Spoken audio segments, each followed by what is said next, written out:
Okay, so when you step off a bustling city street, especially in, a massive metropolis, your body physically braces for the noise. Oh, absolutely. The sirens, the traffic, just the sheer visual clutter of millions of people. Right, and you carry that tension inside with you.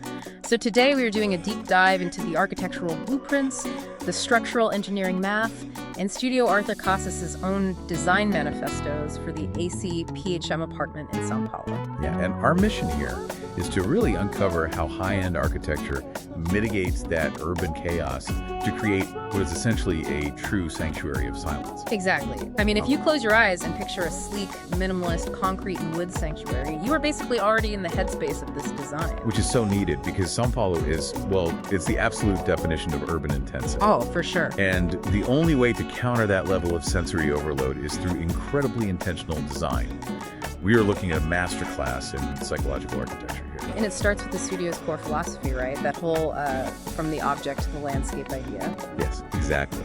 They treat the transition from the tiniest interior detail all the way to the expansive view outside as a singular fluid continuum. It reminds me of like a Russian nesting doll. Oh, that is a great way to put it. Because the design of a single chair informs the layout of the room, and then the layout of the room scales up to frame the entire city outside.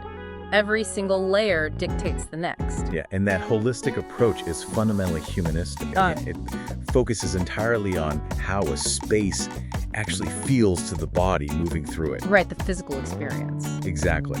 So they essentially engineered this on-demand structure that's split into two distinct hemispheres. You have a highly fluid, open social zone on one side, and then a deeply intimate, protected, private zone on the other. But creating that massive open social hemisphere requires some serious hidden magic, right? Like to get those huge, uninterrupted spans of space. Oh yeah, they rely on what the blueprints call structural protagonists. Right, they use in-orbit beams so the central kitchen can seamlessly act as an extension of the living room. Exactly, without any of those annoying pillars blocking the view. To make massive concrete structures look like they are floating effortlessly, the internal resistance of the beam has to perfectly counterbalance the sheer weight of gravity pulling it down. Wow, that is crazy. Yeah, it is a high-stakes balancing act hidden completely inside the ceiling. You have to account for massive concentrated loads while keeping the visual lines perfectly clean.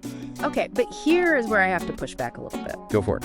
If the ceiling is just this beautiful, raw, exposed concrete, where do they hide the ugly stuff? Like the AC ducts, the smart home cables, the bulky lighting rigs. Well, they employ this discrete perimeter cove solution. A discrete perimeter cove. What does that actually look like? The architects essentially tuck all of that necessary infrastructure into the very edges of the room. It creates a subtle drop around the borders. Oh, I see. So it preserves the center. Exactly. It completely preserves the architectural purity of that raw concrete ceiling in the middle, while still giving you all the hidden technological luxuries.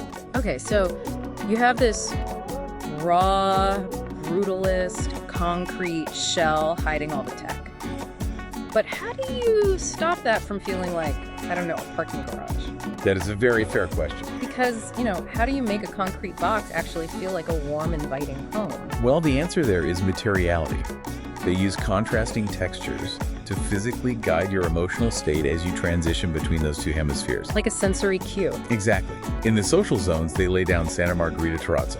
Okay, so that gives off a cool sort of graphic visual unity, right? Yes, and it flows right up into custom furniture pieces, which essentially act as microarchitecture. Right, like that minimalist Fusca sofa or the sculptural Rino table that anchors the scale of the room. Precisely. And then as you move into the private bedrooms, the flooring completely shifts to imported European oak. Which instantly provides acoustic dampening and a much more physical sense of form. Exactly, it changes the entire vibe. Wait, looking at these design manifestos, though, they use a completely beige-on-beige monochromatic palette throughout the whole place. They do, yeah. I mean, if I did that in my house, it would look like a sterile doctor's office. Or like a really boring 90s flip. How does a world-class studio get away with that without the space feeling utterly dead? It all comes down to what designers call tectonic honesty. Tectonic honesty. Okay, break that down for me. It means they use materials that never pretend to be anything else. Yeah. Wood is wood. Stone is stone. Oh, so instead of splashing bright paint around, they rely entirely on the depth of natural textures. You got it. You have coarse stone rubbing right up against smooth linen and soft suede. So it is never actually flat? Never. That rich texture turns their signature wedding white walls into an actual gallery surface for incredible art. Like Anna Maria Tavares's mirror-finished works. Yes, which beautifully subvert the matte stillness of the room. That is so fascinating. And it really shows how our environments profoundly impact our headspace. They really do. You don't need a penthouse in São Paulo to start curating your own hemispheres. Prioritizing tactile textures, utilizing indirect lighting, and consciously separating your outward social energy from your private retreat. All of that can completely transform your daily experience. I totally agree, which actually leaves you with a really interesting question to mull over. Okay, what is that? If Studio Arthur Casas uses this object-to-landscape philosophy to engineer physical homes, how could applying this exact same inside-out framework change the way you architect your invisible environments? Oh, wow. Like your schedule or your digital life. Exactly. Think about how starting with a single small habit could dictate the entire landscape of your daily schedule, or even your digital workspace. Start with the object and build your own sanctuary of silence, inside and out.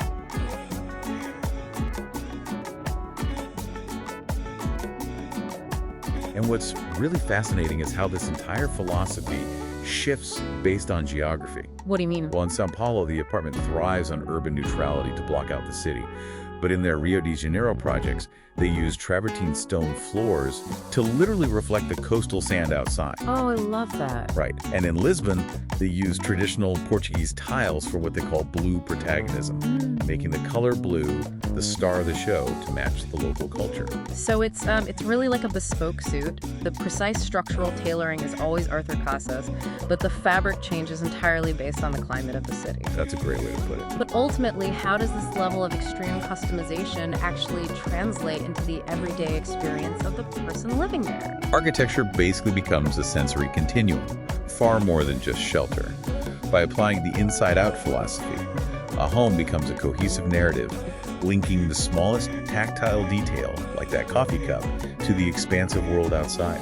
That is incredible to think about. So take a look around the room you are in right now. Yeah, look at your own setup. If an architect analyzed your space today, what would the relationship between your furniture and your neighborhood say about your own philosophy of living? It's a fun question to ponder. Definitely. Maybe next time you walk into a room and feel that sudden, unexplainable sense of calm, well, you'll know exactly why.